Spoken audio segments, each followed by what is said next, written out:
Man, oh man, the GOAT Wesley Bryan could get some much needed revenge on the PGA Tour this week. Welcome back to the Scratch Golf Show. If you're new here to the channel, welcome. My name is Marco and I'm your host. Here on the Scratch Golf Show, we talk all things golf news, YouTube Pro, and we interview the top creators in the YouTube golf space. But today, we're going to be talking about Wesley Bryan, George Bryan, the road to Oakmont and the US Open in 2025, and how our guy can get his revenge on the PGA Tour. Let's get into it, but first, smash that like button and please hit the subscribe button. All that stuff really helps me out. Now, let's get into it. So a couple weeks ago, I tracked our guy Sean Walsh's journey to Oakmont and the 2025 US Open and kind of broke down exactly what the longest day in golf is, what these guys have to do, and I'll go into that a little bit before kind of exactly breaking down what the Bryan Bros actually have to do and how Wesley and George can get their revenge on the PGA Tour. But the longest day in golf, aka the final day of US Open qualifying. So it's typically about the Monday, the week before the US Open. Everyone who got through sectional qualifying, what Sean got through to get, and the Bryan Bros got through to get to today, final qualifying, is known as the longest day in golf. And you can see here, I'm on the USGA website. There's 1, 2, 3, 4, 5, 6, 7, 8, 9, 10 qualifying sites. Everyone is playing 36 holes. It is an absolute grind. And the reason why it's the longest day in golf is because basically every site has about 60 to 80 guys, 60 to 70 guys playing for 3 to 4, sometimes 5, 6, 7 spots, depending on the site. All these guys will know how many spots there are before. But it is an absolute grind out there. You're playing 36 holes, walking. It's going to be at least an 8 to 10 hour day, all day at the golf course. And who knows, you could have a really good day and not get through. You could go out there and shoot like a 69, 68 for a 5 under and not get through.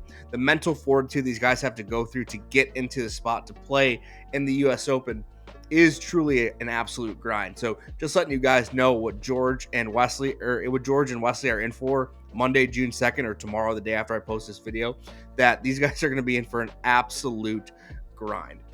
But the good news is they can do the absolute funniest thing ever and qualify for the US Open. And a lot of what you guys don't know here, I guess on the YouTube side, or maybe people who don't really watch a ton of professional golf, is the PGA Tour doesn't actually own the US Open. They don't own any of the majors. They actually don't own any of like the 5 to 6 biggest events in golf. The US Open is put on by the USGA. So the PGA Tour has really no say of who can enter, who can't enter. So that's why our guy Wesley can, I guess, qualify. It would be like technically kind of a PGA Tour event, not so much because he's suspended. He wouldn't be getting the FedEx Cup points if he gave up his card, whatever. But technically, he can still play in a PGA Tour sanctioned event even though he's suspended. The PGA Tour has no say. His suspension doesn't prevent him from playing in the US Open once he qualifies. So, like I said, he could do the absolute funniest thing ever. He's actually going to be playing against a few PGA Tour guys. So I imagine maybe that gives him a little extra motivation to beat the guys, his peers, who potentially, I don't know if they had any say in his suspension. Some of the guys maybe on the competition committee, but could do, like I said, the funniest thing ever and qualify and be all over the USGA social medias in here in a couple weeks. But let's look at his qualifying states. Our guys are playing at Woodmont Country Club, the North Course, at Rockville, Maryland. So, like I said, I didn't actually count the guys. It'll pop up when I post a results video here on Tuesday. But let's just go through the field, some of the names. I'll call out some big names. So Brendan Steele is a live player. Ben Campbell is a live player. Jason Kokrak, all play on live. Stuart Sink, multiple-time PGA Tour winner, major winner. Carl Phillips won the PGA Tour earlier this year. Who else we got? Isaiah Salinda plays in the PGA Tour. Mito Pereira is a live guy. Almost won a major a couple years ago. Ben Coles is a PGA Tour player. Who else we got?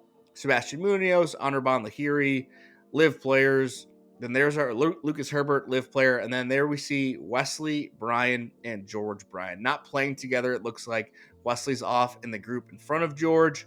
So, like I said, what are these guys are going to have to do? They're going to have to go through and grind out 36 holes, and they're going to have to play very, very good golf. I actually went through and pulled up the results from the 2024 qualifying stage here at Woodmont because a lot of these qualifying sites get recycled. So a lot of these guys have played these courses before. It's not like it's a new random course. Some of these guys even select on where they play based on, how familiar they are with the course. So I went and pulled up the 2024 Woodmont Country Club. So there were 64 guys last year in 2024 competing for 3 spots.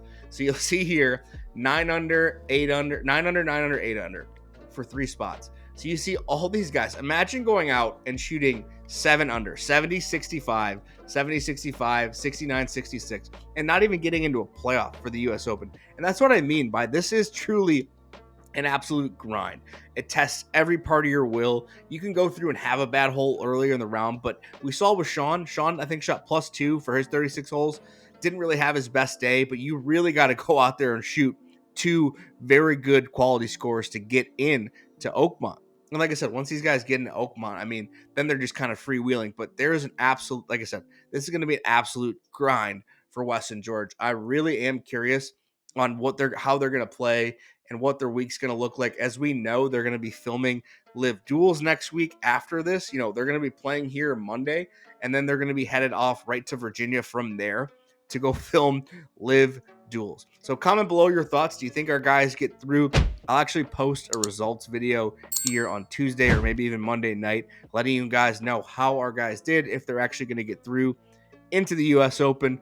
But regardless, longest day in golf, but our guys, the Bryan Bros, could do, like I said, the funniest thing ever and qualify for Oakmont this year. Like I said, guys, comment your thoughts below. Come back on Tuesday to find out. Have a good rest of your Sunday.